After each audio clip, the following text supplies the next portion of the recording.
This episode is sponsored by Gamergy, the gaming energy drink made by gamers for gamers. Check it out in 4 great flavors: Purple Nurple, Red Alert, Binary Blue, and Epic Green.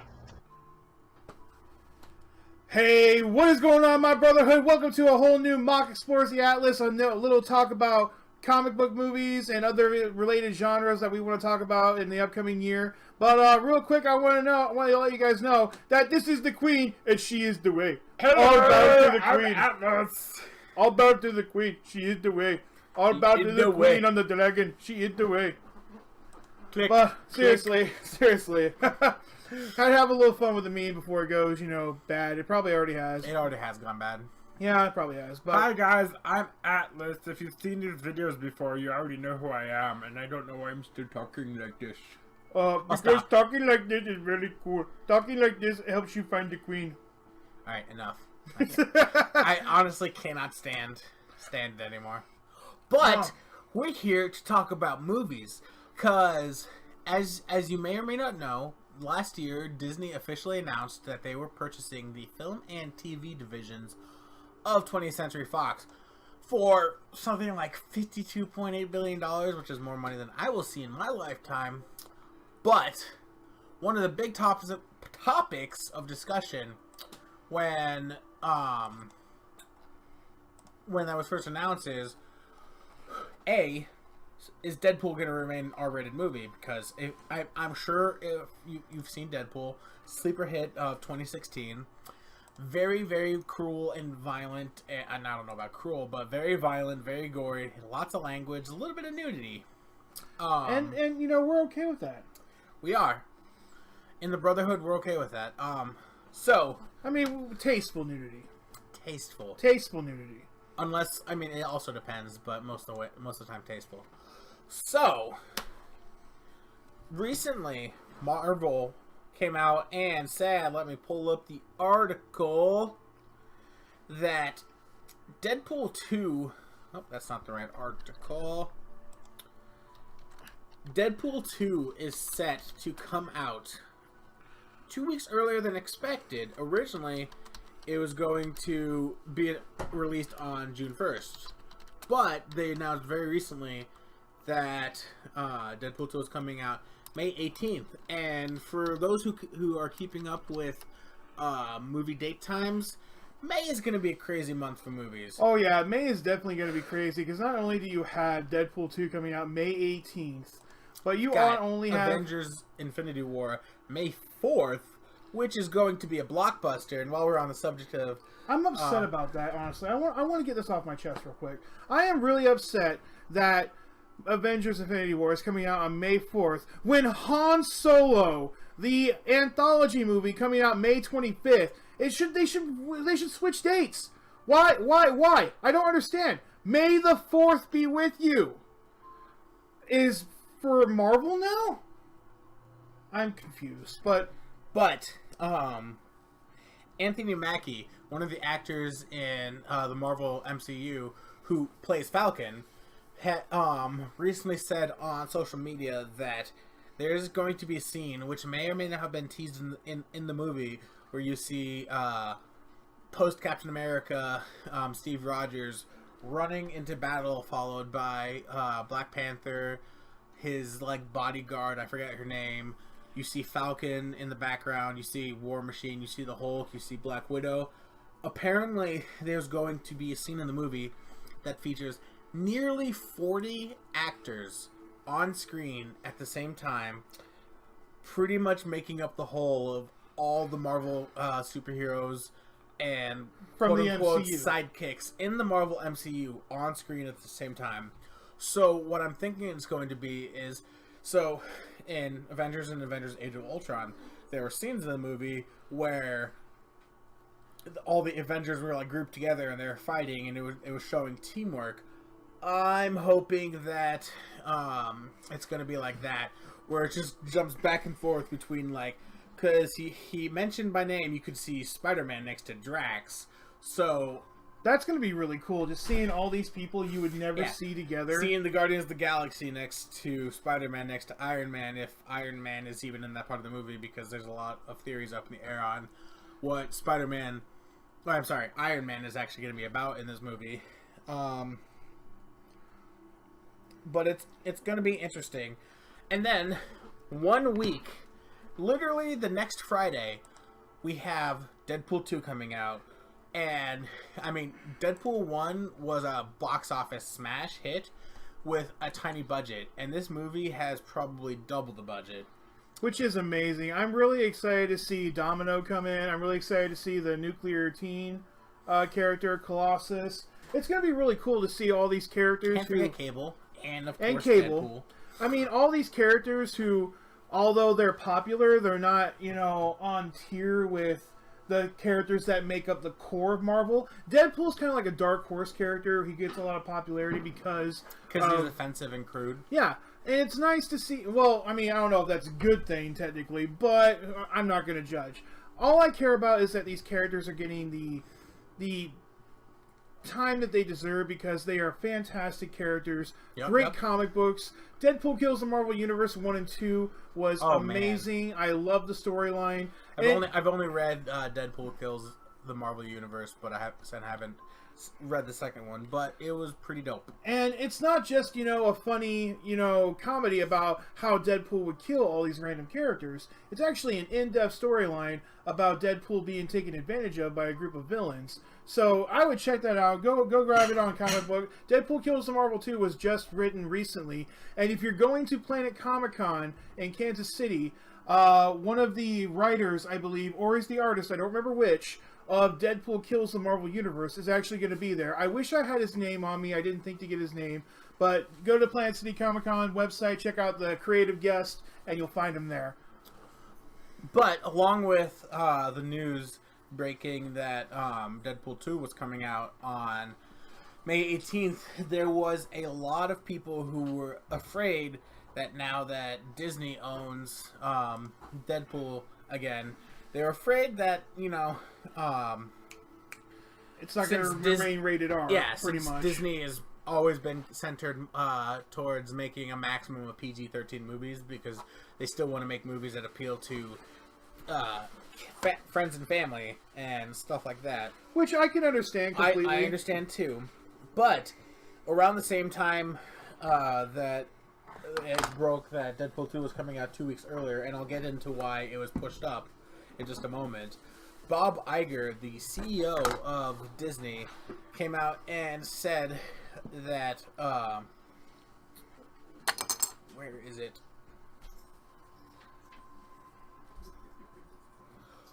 So the question was, if Deadpool clearly has been and will be Marvel branded, or Deadpool clearly has been and will be Marvel branded, but we think there might be an opportunity for a Marvel R brand or something like that for Deadpool.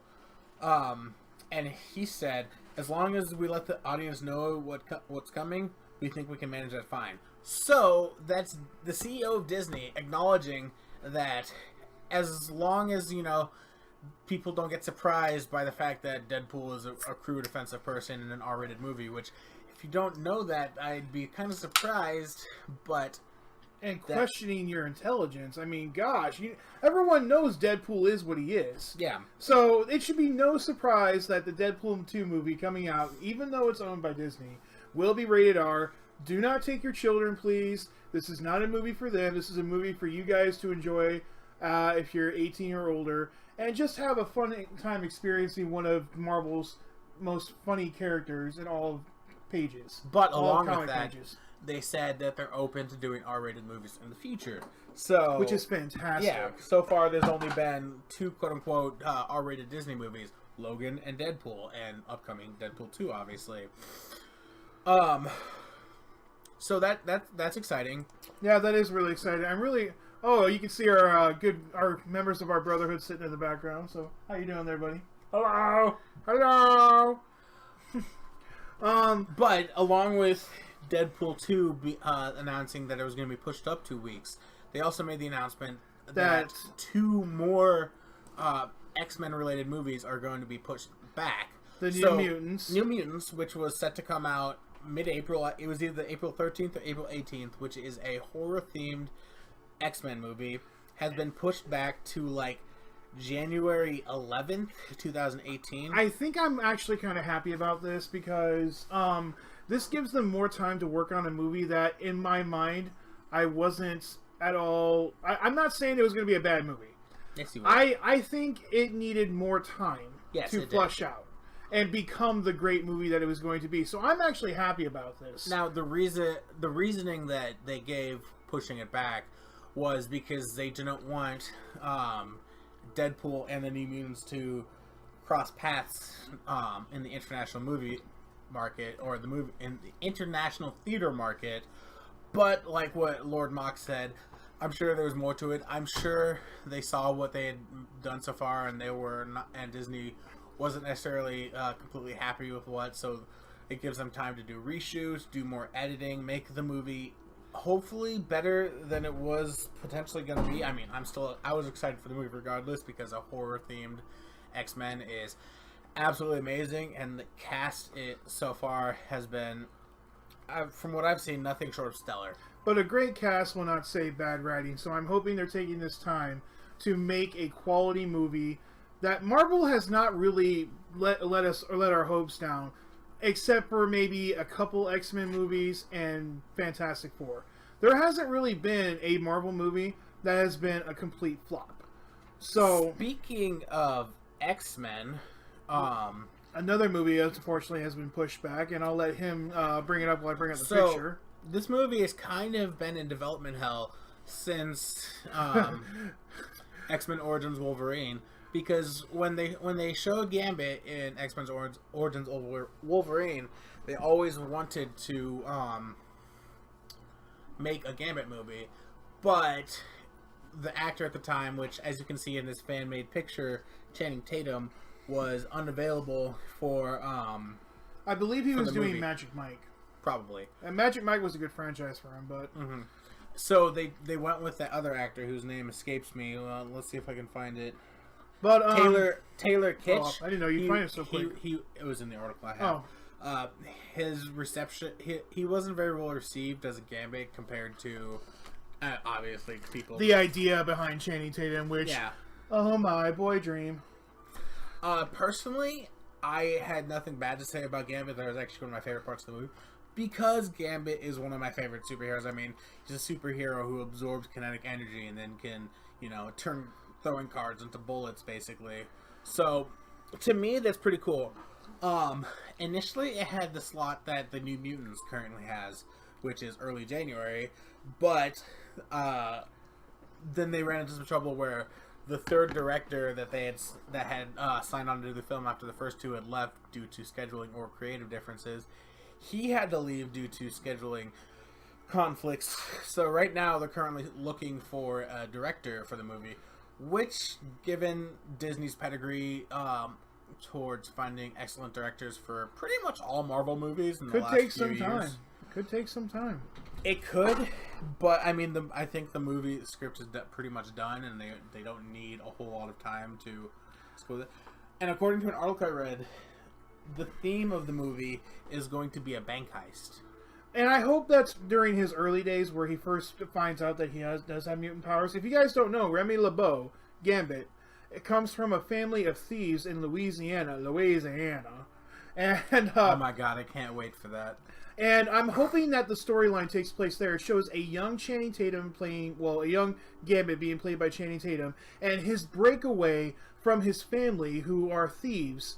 And there's a lot of story in there, because actually there's a rivalry between Remy LeBeau's family and a family of assassins, and they actually end up trying to marry the families together through Remy and a female character from the Assassin's family. So it could be a very interesting movie. Mm-hmm. And if you guys can't wait until Gambit comes out in 2019, there is a fantastic Rogue and Gambit storyline that just came out and started this month for Marvel. I believe it's only on issue 1, so go check out your local comic book store. If you want to show any love to my comic book store, it is limited edition comics up in Cedar Falls.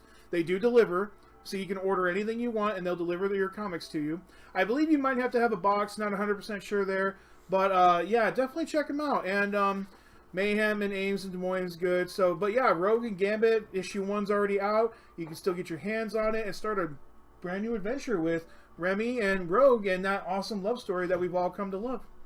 And it was probably a good thing that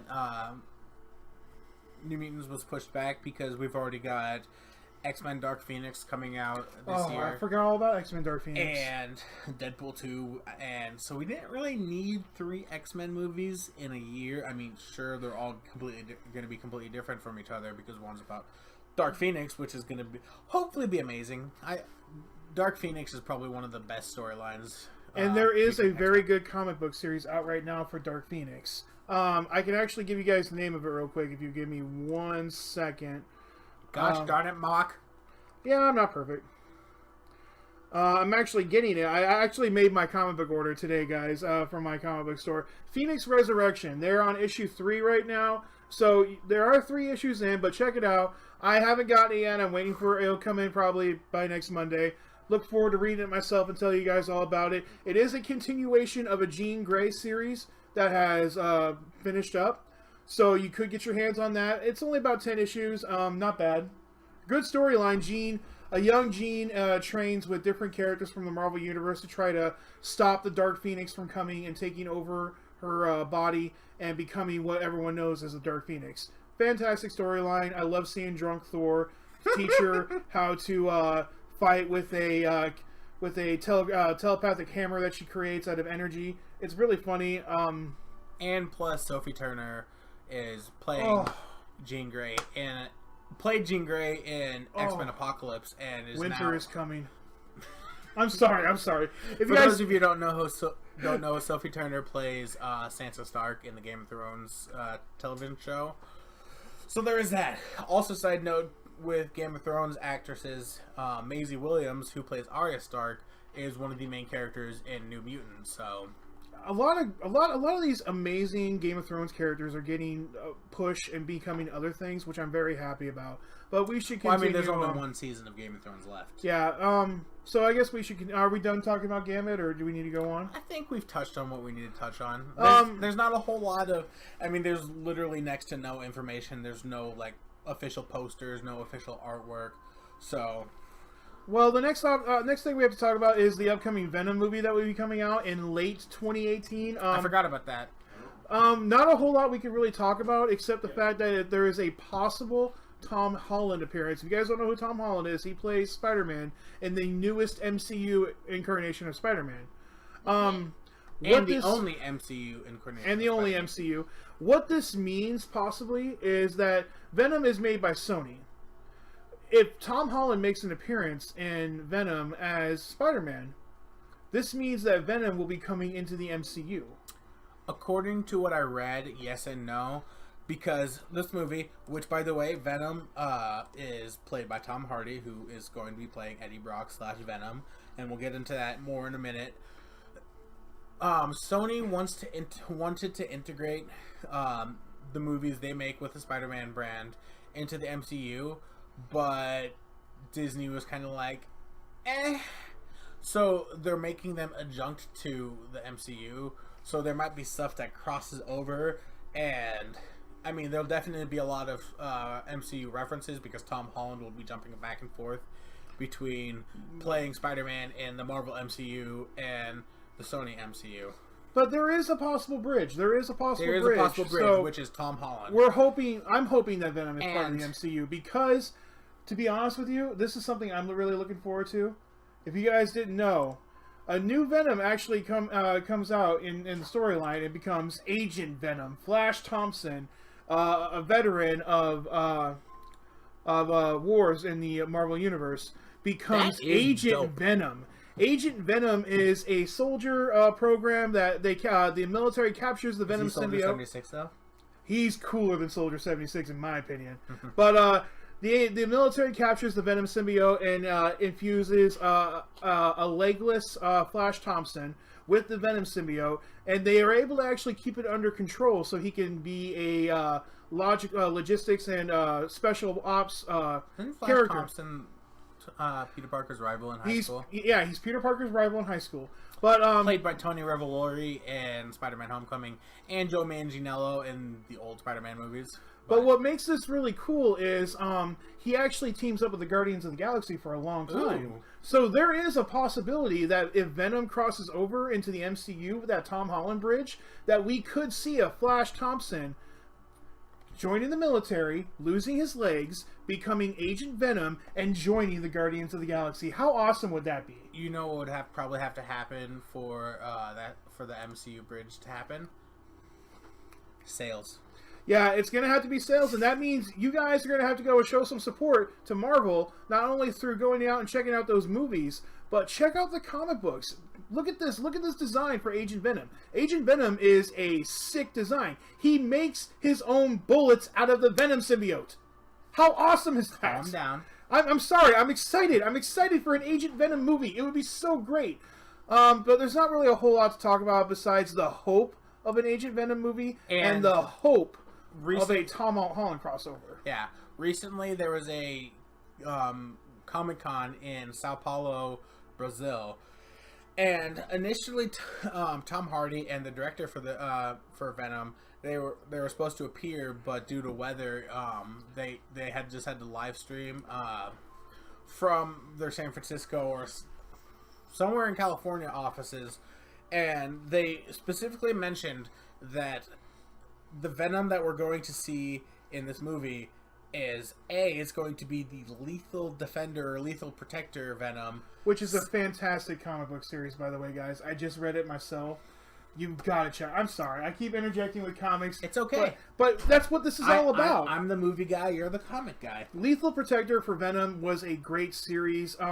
Venom, if you guys didn't know, I want to give a little history about Venom, if that's okay, real quick. Just a little bit of history. If you guys didn't know, Venom actually didn't come into comic books until the 80s. A fan drew and made up the idea of Venom and presented that idea to Marvel Comics. Marvel Comics thought, hey, it might be worth it. They bought the idea from this guy for just about $200.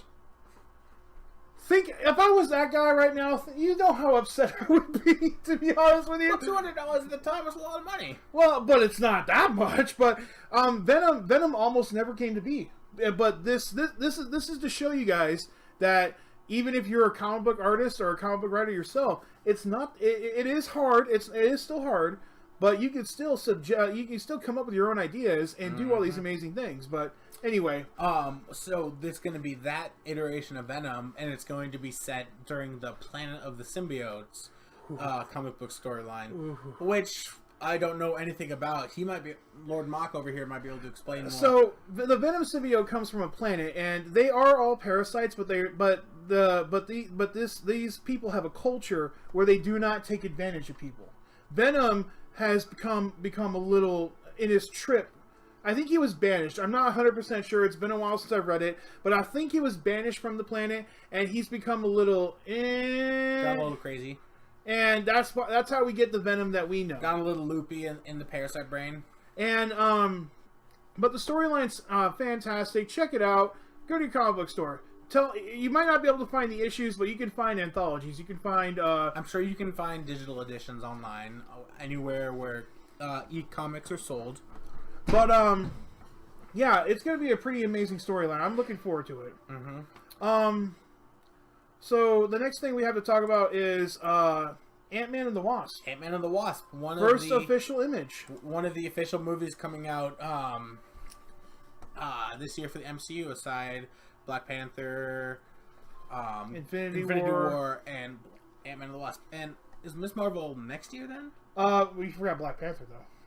No, I said Black Panther. No, you didn't say Black Panther. I said Black Panther, Infinity War. We'll rewind it. Ant-Man and the Wasp. So, as you can see on the screen right there, that is the first official picture of both Hope Van characters in Dyne's the movie. character in the full completed Wasp costume, and Paul Rudd in his Ant-Man costume, which, if you'll notice, in the original movie, the helmet and the suit for Ant-Man, there's a lot more silver. This is a lot darker. The helmet's not almost completely silver. It's dark gray with red stripes, which is kind of cool. I'm really excited for this. Ant-Man was one of those Dark Horse movies that we didn't know was going to be a good movie, to be honest with you. But they chose wonderfully with the cast. Paul Rudd is like the best choice for a comedic Ant-Man, in my opinion. And I'm just really excited to see that these characters are getting. I'm just so excited to see characters who deserve their time in the spotlight get the spotlight. Such as Ant-Man, the Wasp, Black Panther. Ant-Man and the Wasp. If you guys watch any animated Marvel TV movies or shows, they always get introduced as characters on another show. They're like, or on an Avengers, cartoon movie. They're never really their own thing, and that's not necessarily true. There was that was the same for Black Panther. He never really, until very recently, had his own standalone comic book series. But that's also not always true. There is an example of Avengers cartoon series where Ant-Man was actually the leader, which you guys didn't know. Ant-Man was actually one of the leaders of the Avengers. So it's just Avengers or one of the offshoots. One of the main Avengers. Oh, okay. Now he's not an original Avenger, one of the founding ones, but he is an Avenger. Yeah. And if I read correctly, the storyline for Ant-Man and the Wasp is actually going to revolve around Ant-Man and the Wasp going into the micro dimension where I forget the name of the original Ant-Man, Hank something or whatever. Hank, oh god, we have a room full of nerds and no one's helping. Hold on, guys. Original, Ant-Man. Everyone's probably yelling at us. You guys don't know nothing. Original Ant-Man was also known as Yellow Jacket. Hank Pym. Hank Pym, yeah. That's his name. Hank Pym. I'm sorry. The original creator of Ultron.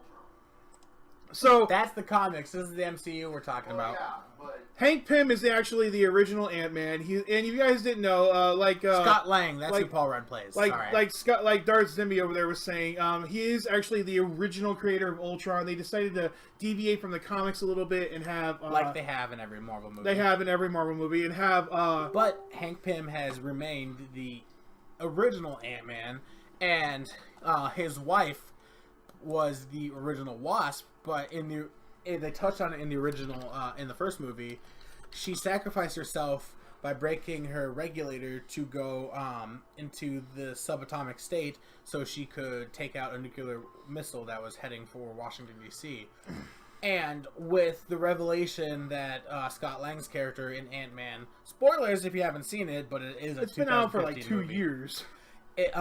He goes into the subatomic dimension and then figures out how to come back out. So what's likely going to happen is they developed a suit capable of going in and out of the subatomic dimension, and they're going to try to find, or part of the movie is going to be about finding Hank Pym's wife. Just so you know, they call it the micro universe. Whatever. So I'll really, show you a micro universe. I'm sorry, that was rude. I don't care. So the only other thing we really have to talk about is a new DC TV show that just came out. And I was about to say that concludes our regularly scheduled Marvel section of not a whole lot of DC stuff. Mock Explores the Atlas. Like Lord Mock just said, DC is still playing catch up. They are currently in the midst of restructuring their DC universe for DC movies. universe for movies. Their TV shows are where it's at. Their TV shows are really where it's at. And Black Lightning is the newest TV show that's about to come out. And it looks like a goofy hip-hop. I mean, there's a lot of hip-hop music. It's just an older black man who shoots lightning, and all of his family has just an older black man shooting lightning. I'd like to see you shoot lightning. I tease. I kid. I don't know anything about it. I literally saw an ad like 3 days ago. I haven't actually watched. Episode 1 of Black Lightning is out right now for you guys to watch. Check it out. I haven't actually watched it yet.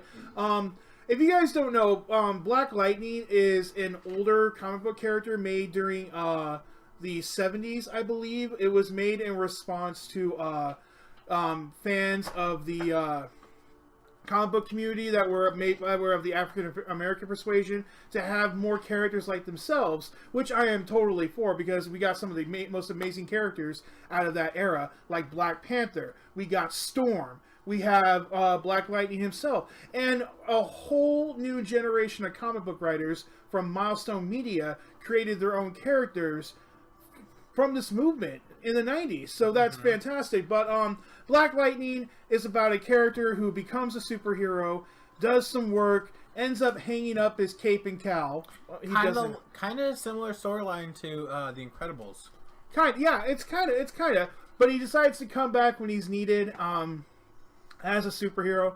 So I would suggest giving it a check out. It's going to be really good. Now, for those of you who may be a fan of Black Lightning, but you've always been a fan of where is my picture? Where is your picture? Oh, not that picture. Black Lightning's covering it. So, for those of you who have always been a fan of Static Shock over Black Lightning, I understand why you've been a fan of Static Shock. DC acquired Milestone Media Comics in the late 90s from a group of African American comic book writers who created all these amazing characters like Static Shock and Icon. And Icon was a great character, but the reason why DC probably decided to make make Black Lightning instead of Static Shock is because Black Lightning's always been DC, whereas Static Shock has only been DC for maybe about 20 years since their acquisition of Milestone Media. So I don't say be unhappy that they didn't do Static Shock. I say go out there and give Black Lightning a try. He is the DC's original version of Static Shock. Once it hits Netflix, I will definitely give it a try. But Static Shock, there is a great animated series that if you haven't watched it, go check it out because it is really good. Static Shock did have a great New 52 comic book series that came out but when New 52 was a thing. So check that out. I have never read anything Black Lightning because I'm of the same boat that most people probably are, where I knew about Static Shock and not Black Lightning. And I knew about neither until I saw an ad. And then he told me about Static Shock. So, but yeah, Icon, Static Shock, and a couple other amazing African-American superheroes were created by Milestone Media. So yeah, definitely give them a check out. Milestone Media, they did great work. They did great work because DC was willing to buy them out. That shows how that they did not only good writing, but good character creation, and all these other great things that have just pushed the envelope of character creation in Marvel and DC Comics and comics all around. But I think that about wraps it up there, Batman.